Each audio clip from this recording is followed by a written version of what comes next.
আপনার লিভার যদি ঠিকমতো কাজ না করে তাহলে কিন্তু সারাদিন ক্লান্তি ক্লান্তি ভাব বা হজমের সমস্যা এছাড়া ফ্যাটি লিভার কিন্তু দেখা দিতে পারে। যে 3টি ধাপের মাধ্যমে আপনি ন্যাচারাল ওয়েতে আপনার লিভারকে হিল করতে পারেন। আসসালামু আলাইকুম সবাইকে।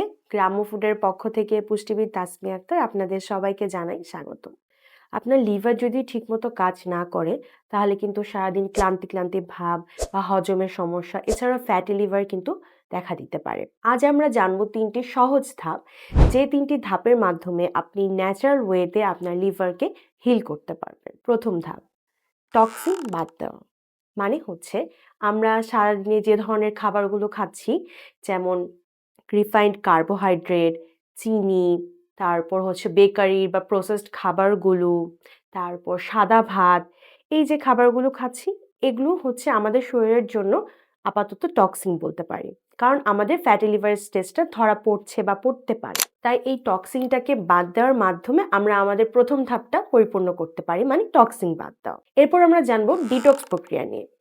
এই প্রক্রিয়ার আমাদের প্রধান কাজটা হচ্ছে আমাদের হাইড্রেশনটা বজায় রাখা শরীরের জন্য। মানে এই ধাপে আমাদের প্রচুর পরিমাণে পানি খেতে হবে এবং যে ফলমূল শাকসবজিতে পানির পরিমাণটা বেশি রয়েছে, যেমন বিটরুট, বাঁধাকপি, ফুলকপি বা শসা, এই জাতীয় শাকসবজিগুলো বেশি খেতে হবে। এরপর আমরা জানবো তৃতীয় ধাপ বা রিজেনারেশন বা পুনর্গঠন নিয়ে।